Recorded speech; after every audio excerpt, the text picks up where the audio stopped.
Hey everyone, and welcome back to another video. And in this video, I'm going to show you how to unlock your MacBook Air with your iWatch. So this video is going to be particularly useful for individuals who are trying to unlock their MacBook Air with their iWatch.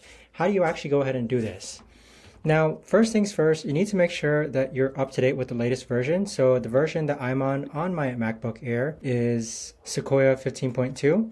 So make sure that your MacBook Air is up to date with the latest version.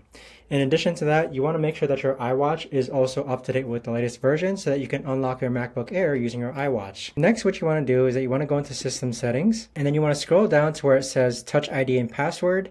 And then you're going to find this prompt here that says Apple Watch. So you can use your Apple Watch to unlock your applications and your Mac, and you want to make sure that this is toggled on. So once it's toggled on, you just need to enter your password, and then it'll go ahead and sync with your watch. And then now every time your watch is unlocked and you're nearby your MacBook Air, your MacBook Air should automatically unlock as well. But that right there, guys, is the best and easiest way that I know of to actually go ahead and unlock your MacBook Air using your Apple Watch.